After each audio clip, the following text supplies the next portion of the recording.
Berjumpa lagi dengan Albarak. Kita lanjutkan cerita Budak Bayangan. Jangan lupa share, like, komen, dan subscribe. Budak Bayangan bab 2196, Kebenaran dan Keberuntungan. Kembali ke ruang singgasana, Seisan melangkah maju dan berdiri di tempat Casey sebelumnya berlutut. Namun, dia tidak merendahkan tubuhnya, tetap tegak sambil menatap ibunya. Sang ratu menatapnya dengan ekspresi kosong. Setelah beberapa saat, dia mendesah. Saya pikir Anda punya gambaran tentang apa yang harus dilakukan sekarang. Seisan mengangguk singkat. Saya bersedia, Ibu. Kisong menatapnya dan tersenyum kecut. Jangan coba-coba membodohiku dengan ekspresi sok tahu itu, gadis. Kau sama sekali tidak berubah sejak kecil seperti tikus. Ayolah, katakan saja. Aku tahu kau punya pertanyaan. Apakah yang kukatakan begitu mengejutkan? Seisan ragu-ragu sejenak, lalu membungkuk sedikit dan berkata dengan nada pendiam, kalau begitu, saya akan bertanya. Saya punya pertanyaan. Tepatnya 2 pertanyaan. Sang ratu hanya menunggu dalam diam. Seisan mengangkat kepalanya dan menatap ibunya dengan sedikit emosi muram di matanya. Kau bilang bahwa Changing Star harus ditangani. Tanpa alasan lain selain logika yang dingin. Bahwa kau tidak akan membiarkan anak musuhmu hidup, mengetahui bahwa mereka bisa kembali untuk membalas dendam suatu hari nanti. Benarkah itu? Kisong mengangkat alisnya. Kau seharusnya sudah tahu usaha kami di masa lalu untuk menghapus keberadaan klan api abadi. Ah, begitu. Bukan perbuatan itu sendiri yang memicu rasa ingin tahumu, tetapi motivasinya. Yah, kurasa itu benar. Memang, aku tidak punya kebiasaan membuang anak-anak. Tidak semua musuh harus dihapus tanpa jejak. Dia mendesah, tetapi Nevis kecil begitu. Karena dia adalah putri dari Broken Sword dan Smile of Heaven, pewaris Immortal Flame, anak seperti itu tidak akan pernah tumbuh menjadi orang yang tidak berarti. Terlalu berbahaya untuk membiarkannya begitu saja. Seisan terdiam beberapa saat. Kemudian, dia bertanya dengan nada datar, jadi, apakah aku dan saudara-saudariku akan disingkirkan karena alasan yang sama, jika kamu gugur dalam pertempuran melawan Raja Pedang? Para pemuda yang sudah meninggal itu tertawa. Dan Kisong sendiri tersenyum geli. Kenapa? Apa kamu tidak percaya pada ibumu? Seisan menunda jawabannya. Pada akhirnya, dia menatap sang ratu dengan ekspresi tegas. Aku percaya kamu akan menang. Kisong terkekeh. Mengapa? Seisan mengerutkan kening dan terdiam beberapa saat. Kemudian, dia berkata dengan tenang, karena kita dari klan Song. Raja Pedang menerima kerajaan dan silsilahnya dari orang lain, tetapi kau sendiri yang mendapatkannya. Ia memiliki segalanya, sementara kau bangkit dari ketiadaan. Kau berjuang dan bertarung, berjuang untuk mendapatkan setiap bagian kecil dari apa yang telah diberikan kepadanya dengan cuma-cuma. Ia sombong, sementara kau berhati-hati. Tetapi yang terpenting, dia berhenti sejenak. Anda memiliki terlalu banyak hal untuk dipertaruhkan, sementara dia tidak punya apa-apa. Dia tidak punya apa-apa untuk dilindungi, karena dia telah kehilangan segalanya. Dan karenanya, dia hanya punya tekad, bukan keinginan. Dia tidak ingin menang, namun Anda sangat menginginkannya. Para pemuda yang tewas itu tertawa pelan. Jadi, kau menyebut ibumu putus asa? Ekspresi Seisan berubah sedikit. Bukan itu yang kumaksud. Boneka-boneka itu tertawa lagi, sementara Kisong menggelengkan kepalanya. Tidak, kau benar, putriku yang bijak. Lelaki itu punya kemauan, tetapi ia tidak punya apapun kecuali kemauan. Jauh di lubuk hatinya, ia tidak peduli untuk menang, ia tidak peduli dengan apapun. Lelaki yang tidak punya apapun untuk dipertaruhkan itu berbahaya, tetapi ia juga menyedihkan. Dia menggelengkan kepalanya pelan. Tetapi kamu juga salah, berpikir bahwa aku mencapai segalanya sendiri. Bahwa aku tidak mendapat bantuan apapun, dan tidak diberi apapun oleh siapapun. Padahal, aku telah menerima banyak anugerah, kasih sayang ibuku, kebaikan orang-orang asing, kepercayaan dan kesetiaan orang-orang yang mengikutiku, perhatian putri-putriku. Saat itu aku masih muda dan naif, penuh dengan kebencian dan kemarahan. Itulah sebabnya aku menjadi cukup kejam untuk bertahan hidup di dunia ini, dan karenanya hidup cukup lama untuk menjadi bijak dan menyadari keberuntunganku. Sementara Anvil, orang malang itu jauh lebih tidak beruntung daripada aku. Dia mendesah dan mengalihkan pandangan. Bukankah ini lucu? Aku adalah keturunan dewa binatang, dewi siklus kematian dan kelahiran kembali. Namun, aku tidak dapat melahirkan, dan aku juga tidak dapat mati. Sementara itu, Anvil adalah keturunan dewa perang, dewi kehidupan. Namun, ia telah mengubah dirinya menjadi mayat hidup. Ironi pahit apa ini? Kisong terdiam sejenak, lalu menoleh ke Seisan. Anda punya pertanyaan lain, bukan? Seisan mengangguk. Ya, dia menunggu sebentar, lalu bertanya dengan ragu-ragu, dulu, kenapa kau setuju menjawab pertanyaan Kasia? Kau tidak perlu melakukannya. Sang ratu tersenyum lembut dan mengalihkan pandangannya. Boneka-bonekanya tidak berbicara untuk beberapa saat, namun akhirnya salah satu dari mereka menjawab dengan nada sedikit sedih. Nama aslinya adalah Song of the Fallen. Nama-nama itu merupakan ekspresi dari kebenaran pribadi seseorang, serta takdir mereka. Takdirnya adalah menjadi saksi, untuk mengingat. Jadi, Kisong terdiam sejenak. Sejarah ditulis oleh para pemenang, Seisan. Siapapun yang memenangkan perang ini, kebenaran tentang apa yang terjadi akan dijadikan senjata dan diputarbalikkan. Namun, aku ingin seseorang mengingat kebenaran, setidaknya kebenaranku, dalam bentuknya yang paling murni, apapun yang terjadi selanjutnya. Bahkan jika itu hanya satu orang. Maafkan ibumu atas sedikit kelonggaran ini, tetapi aku ingin menjadi saksi. Seisan tetap diam. Akhirnya, dia mengangguk. Saya mengerti. Kisong menghela napas panjang. Kalau begitu, ekspresinya berubah menjadi dingin dan anggun. Ia menegakkan tubuh di singgasananya, dan sosoknya yang cantik tiba-tiba tampak menjulang tinggi dan sombong. Para pemuda yang telah meninggal itu berbicara dengan hikmat, Seisan dari klan Song. Dengarkan perintah ratu Anda. Budak Bayangan bab 2197, Panci mendidih. Rain tidak sempat melihat dengan jelas tahanan yang seharusnya dikawal oleh Seisan.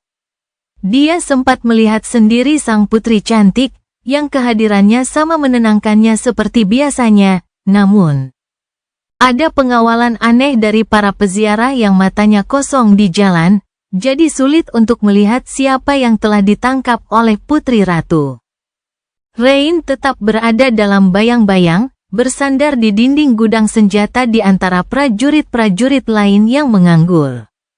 Kakaknya tetap diam sampai konvoi tahanan aneh itu menghilang dari pandangan, menuju ke menara batu tempat sang ratu sendiri dikabarkan tinggal. Lalu, dia tiba-tiba memisahkan diri dari bayangannya. Aku akan pergi mengintip sebentar. Jangan cari masalah saat aku pergi. Rain mencemooh. Siapa aku, anak kecil? Buat apa aku cari masalah? Dia terdiam beberapa saat, lalu berkata dengan nada ragu, ya. Dengan itu, bayangan itu diam-diam meluncur menjauh. Rain mendesah, lalu meregangkan tubuhnya yang lelah dan melanjutkan pekerjaannya. Dia menghabiskan waktu untuk mendapatkan jatah air dan mengisi ulang kantin hijau, lalu menunggu beberapa saat lagi untuk mendapatkan jatah kayu bakar sintetis untuk api unggun mereka. Akhirnya, dia kembali ke bagian kamp yang ditugaskan untuk Legiun Kerajaan ke-7 dan menemukan kelompoknya. Mereka membuat api, menyalakannya dengan memori, dan merebus air untuk menyeduh kopi bubuk. Kaleng kopi yang hampir kosong itu adalah barang mewah yang dimenangkan Rai dari seorang perwira dalam permainan kartu. Setelah itu, mereka menaruh panci di atas api untuk menyiapkan sup khas tentara Song. Rain menatap bungkusan kertas timah yang dicap yang tertinggal dari batu bata kayu bakar sintetis itu tanpa sadar saat angin menyeretnya melintasi permukaan tulang dewa yang telah mati. Kontras antara hal yang biasa dan mistis itu cukup menggugah. Dia hanya tidak yakin tentang apa. Akhirnya, dia mendesah dan menatap Tamar. Saya melihat Putri Seisan saat saya sedang mengambil air. Tamar hanya menatap api. Oh, Santo kesedihan berkata bahwa ia akan berbicara kepada sang putri begitu ia kembali ke perkemahan. Jadi, mereka mungkin akan segera meninggalkan tempat mengerikan ini. Rain merasa bimbang dengan prospek itu. Tentu, dia hanya ingin kengerian itu segera berakhir. Namun di sisi lain, dia merasa tidak enak karena harus meninggalkan rekan-rekan prajuritnya dan melarikan diri ke tempat yang aman hanya karena temannya punya koneksi di atas. Tidak semua orang memiliki ayah yang transenden. Apa yang akan terjadi pada banyak prajurit muda yang tidak memilikinya? Dia punya gambaran yang cukup jelas tentang apa yang akan terjadi pada mereka, setidaknya ribuan dari mereka, dan tidak yakin apa yang akan lebih menghantuinya. Apakah pengepungan yang mengerikan itu? Atau tindakan melarikan diri seperti seorang pengecut? Begitulah cara mereka menangkapmu. Anggota kelompok lainnya tampaknya juga sedang berjuang dengan pikiran yang sama. Jadi tidak seorang pun berbicara untuk waktu yang lama. Namun, diamnya mereka merupakan jawaban tersendiri. Pada akhirnya, mempertahankan diri tampaknya lebih baik daripada rasa pengabdian yang salah arah. Yah, itu tidak terlalu mengejutkan. Banyak orang yang idealis ketika mereka bergabung dengan pasukan Song. Namun setelah mengalami kengerian perang, pandangan dunia mereka berubah total, dan hati mereka pun berubah. Pengabdian adalah mata uang yang langka di Godgrave akhir-akhir ini.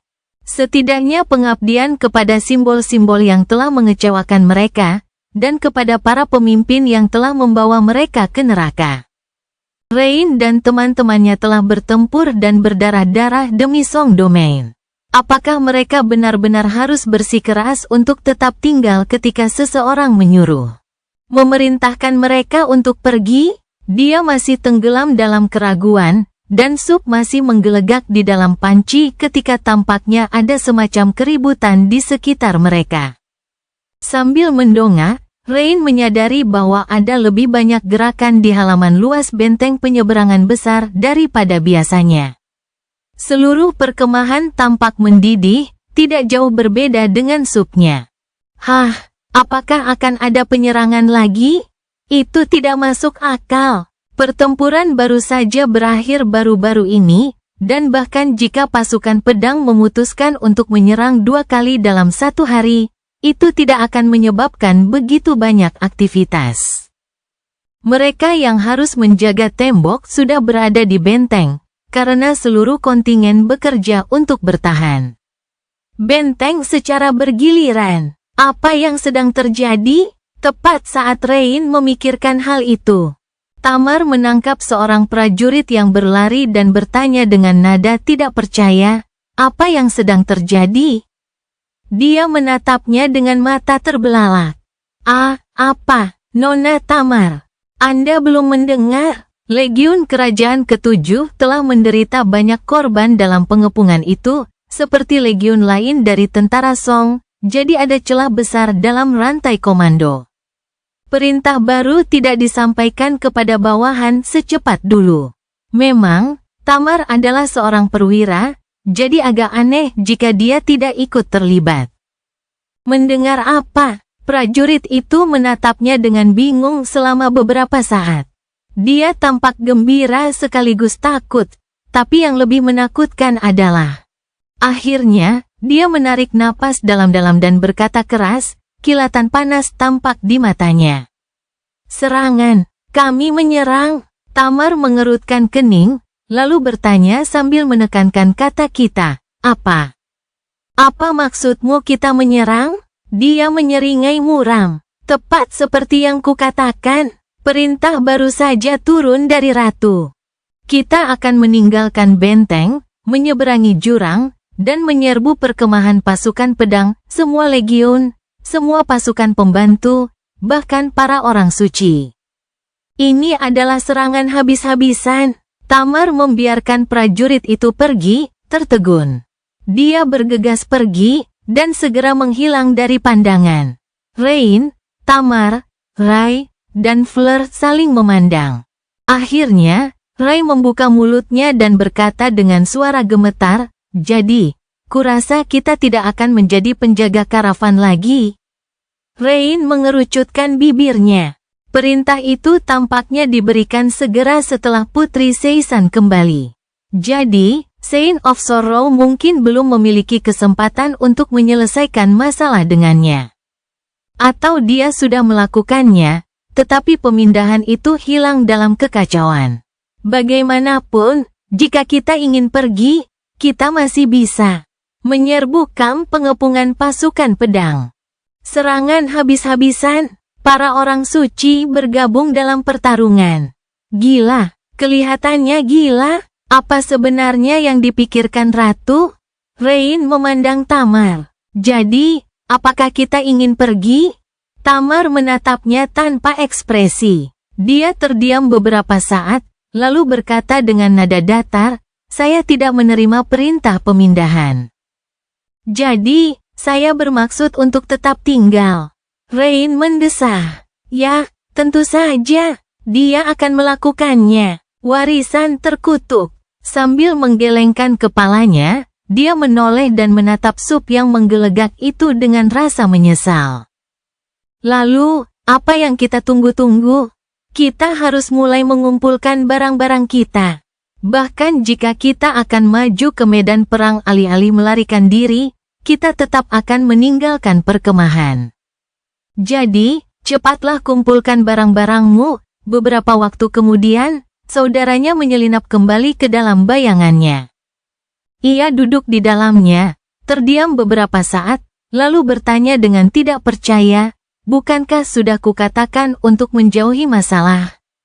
Rain mengangkat sebelah alisnya. Tapi aku melakukannya, dia mendesah. Lihatlah sekeliling. Di sekeliling mereka, pasukan Song mendidih dan bergolak saat bersiap untuk bertempur. Mungkin pertempuran terakhir dari perang mengerikan ini.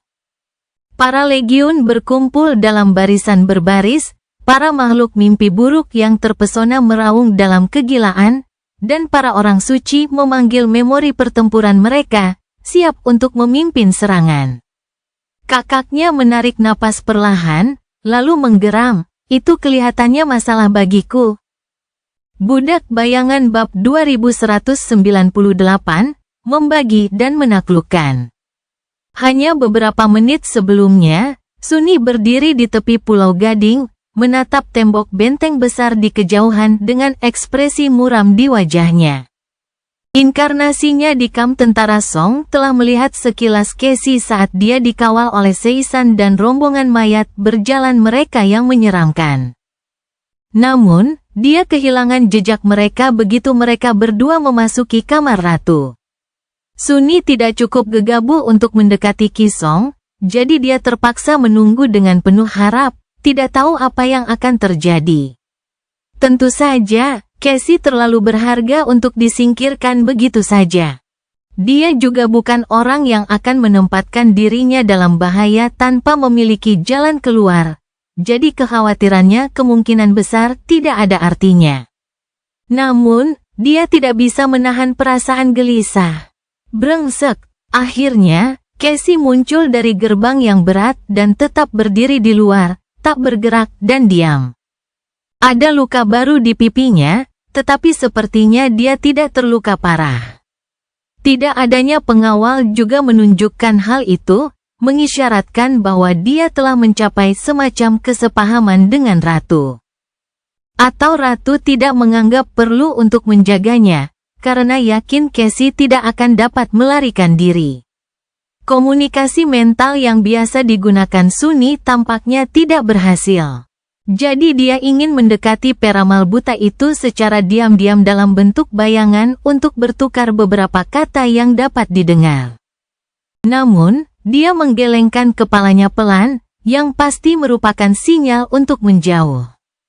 Tegang dan tidak senang, Sunny mundur.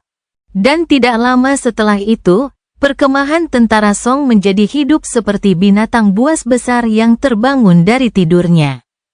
Keributan yang tiba-tiba itu terjadi dalam skala yang begitu besar sehingga bahkan Master Sunles dapat melihat bahwa ada sesuatu yang terjadi di benteng penyeberangan besar, jauh dari Pulau Gading. Dia mengerutkan kening. Apakah mereka bersiap untuk mundur? Casey bisa saja memberitahu Ki Song tentang rencana rahasia untuk menyerang benteng Laser Crossing dari belakang. Sebenarnya, dia punya alasan bagus untuk itu. Jika demikian, kontingen utama pasukan Song yang bertugas sebagai garnisun Greater Crossing harus mundur atau berisiko terputus dari base camp dan dikepung oleh pasukan Sword Domain. Mereka bahkan dapat melakukan upaya putus asa untuk memperkuat Laser Crossing dan mencegahnya jatuh. Namun bukan itu yang Ki Song putuskan untuk dilakukan. Ketika inkarnasi Sunny mengetahui apa yang direncanakan Ratu beberapa saat kemudian, dia tak dapat menahan diri untuk ragu sejenak. Master Sunles membuka matanya lebar-lebar. Gila. Semua orang menduga Ki Song akan mundur. Namun melawan segala rintangan, dia memutuskan untuk menyerang. Dia bersiap meninggalkan benteng penyeberangan besar dan mengerahkan seluruh pasukannya yang ada untuk melakukan serangan habis-habisan. Yang mengancam akan menghancurkan kontingen utama pasukan pedang dalam satu serangan. Mengapa dia menyerahkan keunggulan pertahanan yang luar biasa yang dimiliki tentara Song dan memerintahkan prajuritnya untuk menyerang? Meskipun dia tahu betapa putus asa posisinya, apakah dia gila atau jenius? Sunny tiba-tiba merasakan keringat dingin mengalir di punggungnya. Kalau dipikir-pikir lagi, kenapa dia tidak menyerang? Mundur hanya akan memberi tentara Song sedikit waktu, memang. Waktu adalah hal yang paling mereka butuhkan, tetapi itu tidak akan banyak mengubah situasi perang secara keseluruhan. Namun, sekarang setelah dia tahu bahwa Anvil telah meninggalkan kamp pengepungan secara diam-diam dan memimpin para prajurit melewati Hollows, dia juga akan tahu bahwa kamp pengepungan itu tidak sesulit yang diyakini semua orang. Sejauh yang dia ketahui, Lord of Shadows juga berada jauh. Jadi, rintangan terbesar yang menghalanginya adalah Nephis. Nephis telah membuktikan bahwa dia adalah eksistensi yang mustahil di antara mereka yang berada di tingkat transenden, dan karena itu, tidak ada orang suci di pasukan Song yang dapat mengalahkannya. Jika Ratu ingin menghancurkan kamp pengepungan, dia harus turun ke medan perang sendiri, yang belum dapat dia lakukan. Atau lebih tepatnya, tidak ada cara lain untuk menekan Nephis sebelumnya. Sekarang sudah ada satu. Sambil mengumpat, Sunny menyelam ke dalam bayangan dan melangkah keluar dari sana di puncak Menara Gading. Nephis sudah berjalan menuju balkon, dengan ekspresi dingin di wajahnya. Casey, dia. Nephis mengangguk. Aku tahu. Dia berhenti sejenak di dekatnya, ragu-ragu sebentar, lalu berkata dengan santai, tetaplah di sini. Pastikan asistenmu, Aiko, juga tetap berada di Brilliant Emporium. Aku tidak tahu apa yang akan terjadi selanjutnya, tapi ini bisa jadi kacau. Sunny menggigit bibirnya, tidak senang. Namun, belum saatnya untuk membuang persona Master Sunless. Ditambah lagi, jika terjadi sesuatu yang tidak sesuai dengannya, dia hanya akan selangkah lagi. Bagaimanapun, indranya dapat meliputi seluruh medan perang, dan masih ada satu lagi inkarnasinya di sisi lain jurang. Dia mendesah, setidaknya bawalah satu bayanganku bersamamu. Saat dia mengucapkan kata-kata itu, bayangan suram itu terpisah dari kakinya dan menukik ke dalam bayangan Nef sendiri, tampak cukup puas dan puas saat itu. Nevis terdiam sejenak, lalu tersenyum tipis. Terima kasih, Master Sunless. Sambil mencondongkan tubuhnya ke depan, dia mendaratkan kecupan lembut di pipi pria itu, lalu berbalik. Cahaya terang mengelilingi sosok rampingnya, membentuk dua sayap yang berpijar. Sesaat kemudian, dia melompati tembok pembatas balkon dan menukik ke bawah, menuju kamp pengepungan pasukan pedang. Ditinggal sendirian di bawah langit yang cerah, Sunny menyentuh pipinya dan melihat ke kejauhan. Desahan pelan keluar dari bibirnya, tetaplah aman, Lady Nevis. Genderang perang telah ditabuh, dan dia harus memimpin prajuritnya ke medan perang. Pertarungan itu tampaknya tidak akan mudah. Yang lebih buruk lagi, pertempuran setelahnya akan menjadi jauh lebih sulit.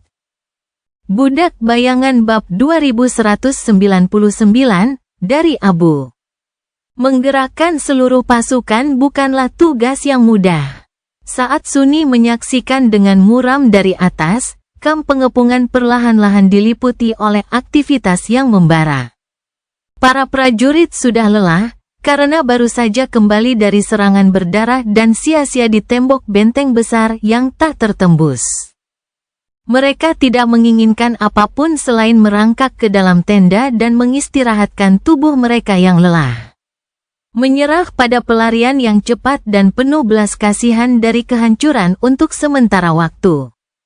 Mereka yang terbangun tidur tanpa melihat mimpi, sementara para master menderita dalam pelukan mimpi buruk. Namun, alih-alih diberi kesempatan untuk beristirahat, mereka justru dibangunkan dan diminta untuk bersiap menghadapi pertempuran berikutnya. Kali ini, bukan serangan mengerikan lagi. Sebaliknya, musuh diduga datang dari jurang untuk menyerang. Para prajurit yang grogi tidak dapat memahaminya. Mengapa tentara Song meninggalkan benteng terkutuknya? Benteng penyeberangan besar telah menjadi simbol kematian yang kelam bagi para prajurit tentara pedang. Jadi mereka gagal membayangkan bahwa musuh akan menyerah pada perlindungan temboknya. Tentu saja telah terjadi kesalahan. Namun saat mereka perlahan sadar dan menyadari betapa seriusnya situasi, kebingungan mereka pun berganti dengan ketakutan. Tak lama kemudian, kamp pengepungan itu mulai memanas. Para prajurit berkumpul menjadi beberapa unit, dan unit-unit itu mencoba bergerak dalam formasi. Tetapi mereka sudah jauh di belakang tentara Song, yang tampaknya siap bergerak maju. Apa yang mereka lakukan? Sebagian besar Firekeeper menaiki Chain Breaker, siap bergabung dengan Nevis di darat. Sementara beberapa tetap berada di Ivory Island untuk mempertahankannya jika Beastmaster dan pengikut bersayapnya melancarkan serangan udara lagi. Namun, Aiko sama sekali tidak melakukan apa-apa, menemani Sunny saat mereka mengamati kedua pasukan dari atas. Sunny mengerutkan kening, tidak yakin bagaimana menjawabnya. Dia juga bingung. Sepertinya, mereka sedang membongkar benteng pertahanan. Sesungguhnya, tembok benteng penyeberangan besar, yang telah bertahan dari serangan yang tak terhitung jumlahnya dan tetap tidak hancur, perlahan-lahan runtuh di kejauhan. Satu bagian bergetar, lalu runtuh, diikuti bagian lainnya. Para prajurit menyerbu puing-puing kayu, yang tampak tidak lebih besar dari semut. Lubang-lubang menganga perlahan terbentuk di perisai Greater Crossing yang tadinya tidak bisa ditembus. Sunny terpesona oleh pemandangan itu. Dia telah melihat banyak orang tewas saat mencoba merebut tembok ini, dan sekarang tembok tersebut dihancurkan dari dalam oleh mereka yang telah menumpahkan sungai darah saat mencoba mempertahankannya. Mengapa mereka merobohkan tembok itu? Dia ingin mengatakan sesuatu yang lain, tetapi pada saat itu, ada hal lain yang menarik perhatiannya. Menatap ke dalam kegelapan jurang yang memisahkan tulang dada dan tulang selangka dewa yang telah meninggal, Sunni mengerutkan kening dalam-dalam. Rasa dingin menjalar di tulang punggungnya. Sesuatu bergerak di sana, jauh di bawah, muncul dari bawah abu. Omong kosong, matanya sedikit melebar. Aiko menatapnya dengan bingung dan membuka mulutnya untuk mengatakan sesuatu. Tetapi Sunni memotongnya dengan nada yang tidak seperti biasanya, kembalilah, Aiko. Kunci dirimu di dalam Brilliant Emporium dan jangan keluar sampai aku menjemputmu. Dia tersentak, terkejut mendengar nada bicara yang tidak dikenalnya. Setelah menatapnya cukup lama, Aiko tanpa berkata apa-apa berbalik dan melesat ke arah Mimik, kakinya melayang sedikit di atas rumput. Para penjaga api yang sedang mempersiapkan pemutus rantai untuk perjalanan turun tampaknya juga merasakan sesuatu. Beberapa dari mereka terdiam di dek, menoleh ke arah benteng besar itu. Pasukan itu masih mencoba untuk berkumpul dalam formasi pertempuran di darat, dan pergerakan mereka menjadi semakin mendesak. Hembusan angin dingin bertiup melintasi Greater Crossing, membawa serta bau abu dan bau daging busuk. Ekspresi Sunni menjadi muram. Lalu, sesaat kemudian, sesuatu muncul dari kegelapan jurang. Awalnya, tanaman itu tampak seperti tanaman merambat yang tebal, tidak berbeda dengan sulur-sulur yang tumbuh di hutan belantara yang menjijikkan untuk merangkak ke permukaan dari senja yang redup di Hollows. Namun, tanaman ini berwarna abu-abu, bukan merah tua. Dan itu bukan tanaman merambat. Itu adalah makhluk hidup yang menyerupai cacing raksasa, atau lebih tepatnya, boneka yang terbuat dari bangkai makhluk itu, jika kecurigaan Sunni benar. Cacing itu panjangnya puluhan meter, dengan tubuh datar aneh yang berlumuran abu. Di ujungnya, rahang mengerikan dipenuhi gigi yang tak terhitung jumlahnya, dan tepat di bawahnya, pengisap melingkar seperti luka pada kulit tembus pandang binatang itu. Pengisap itu menempel pada permukaan tulang kuno, dan cacing abu itu naik ke atas tepi jurang, kepalanya bergoyang dari sisi ke sisi. Begitu cahaya langit yang cerah menyinarinya, luka bakar yang mengerikan muncul di kulitnya, dan gumpalan asap mengepul ke udara. Kutukan. Satu cacing raksasa tidak menjadi masalah, tidak peduli seberapa kuatnya. Namun, hanya sepersekian detik kemudian, cacing lain muncul, dan cacing lain, dan cacing lain lagi. Cacing-cacing abu itu muncul dari kegelapan, memanjat kedua sisi jurang. Tak lama kemudian, tubuh abu-abu mereka menutupi dinding jurang, membentuk benang-benang hidup yang merayap. Dan sosok-sosok yang tak terhitung jumlahnya muncul dari kegelapan juga, memanjat untayan cacing abu seperti tangga. Sunni menggigil. Selama pengepungan benteng penyeberangan besar, banyak sekali prajurit dan makhluk-makhluk keji yang terkungkung telah tewas. Beberapa mayat berhasil ditemukan, tetapi sebagian besar jatuh ke dalam kegelapan dan menghilang selamanya. Ia mengira mereka telah menjadi santapan bagi makhluk-makhluk mengerikan yang tinggal di abu yang menutupi dasar jurang. Namun ternyata, para penghuni abu itu malah menjadi korban orang mati. Selama itu, Sang Ratu telah melancarkan perang rahasia melawan makhluk-makhluk dari abu. Ia memenangkan perang itu, dan sekarang, para korban Greater Crossing Siege, semua korban yang tak terhitung jumlahnya yang hidupnya telah dihabisi oleh kekejaman perang, kembali untuk membalas dendam kepada yang hidup. Sebuah tangan manusia yang berlumuran darah muncul di tepi jurang, dan sesaat kemudian, sesosok mayat yang cacat muncul dari kegelapan, berlumuran abu. Mata kosong menatap ke arah pasukan yang berkumpul, lalu berkilauan dengan niat membunuh. Boneka itu mengambil langkah pertamanya menuju para prajurit domain pedang. Dan tak lama kemudian banyak lagi yang lain menyusul. Sial, sial, sial. Budak Bayangan bab 2200, Tentara Orang Mati. Saat perang terus berlanjut, sejumlah besar orang telah terbunuh dalam bentrokan sengit antara kedua pasukan penyerang, dan mungkin lebih banyak lagi makhluk mimpi buruk yang tewas akibat pedang manusia. Banyak, jika tidak sebagian besar dari mereka, menjadi boneka ratu cacing. Pasukan pedang telah menghancurkan banyak peziarah, namun jumlah mereka terus bertambah. Itulah sebabnya waktu menjadi sekutu domain Song, semakin lama perang berlangsung, semakin banyak keuntungan yang diperolehnya. Keuntungan itu telah memainkan peran besar dalam pengepungan benteng penyeberangan besar. Para peziarah membuat perisai daging yang nyaman bagi para pembela benteng. Mengorbankan tubuh mereka untuk mengurangi kerugian yang diderita oleh tentara Song, sementara pada saat yang sama meningkatkan kerugian yang diderita oleh pasukan domain pedang. Meskipun demikian, para peziarah tidak pernah menjadi faktor penentu dalam pertempuran antara dua pasukan manusia. Saat ini, hal itu mungkin saja berubah. Qi Song telah mengumpulkan pasukan rahasia orang mati di dasar jurang yang dalam, dan sekarang, pasukan itu merangkak dari kegelapan.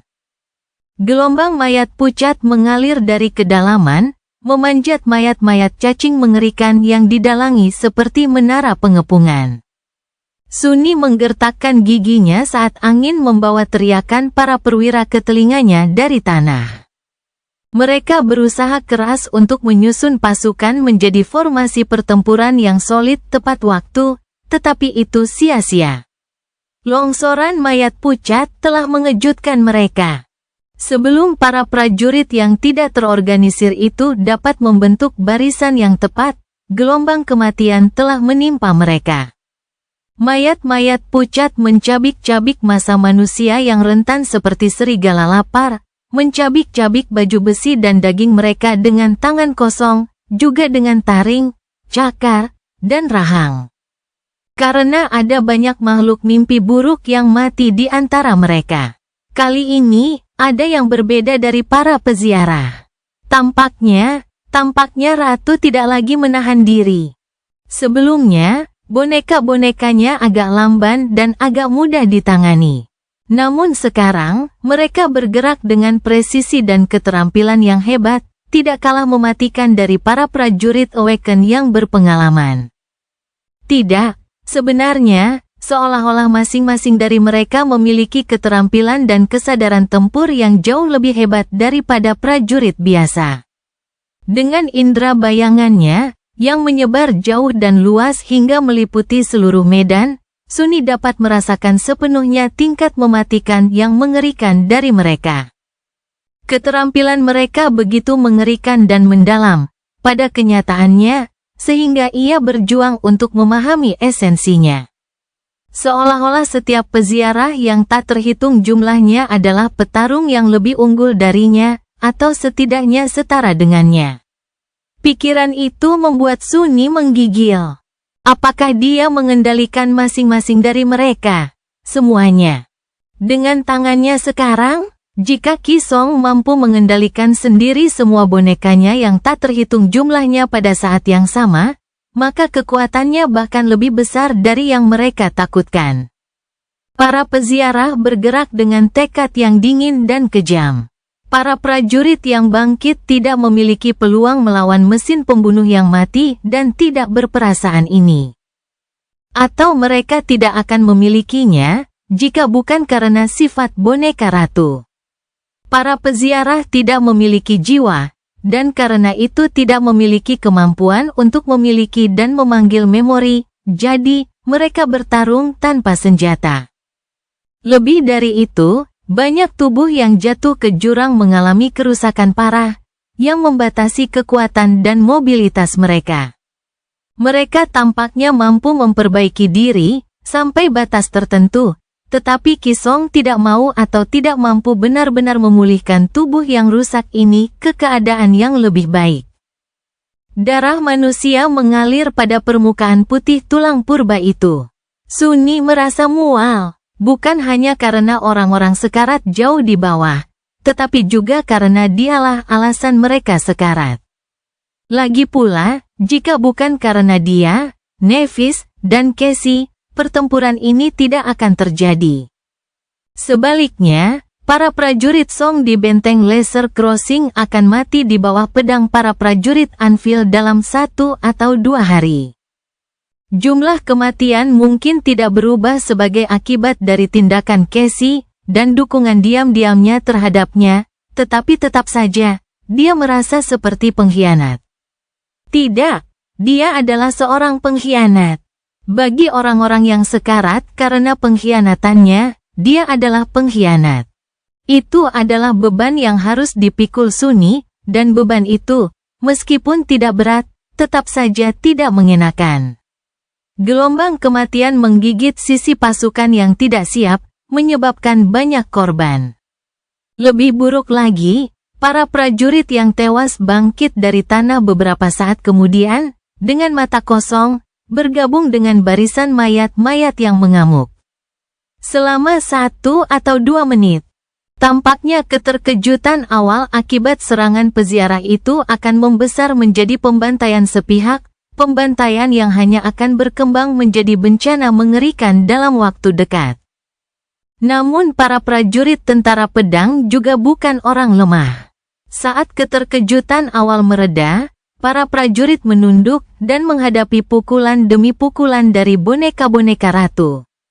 Setelah mengatasi rasa ngeri, mereka menggertakkan gigi dan berdiri tegak.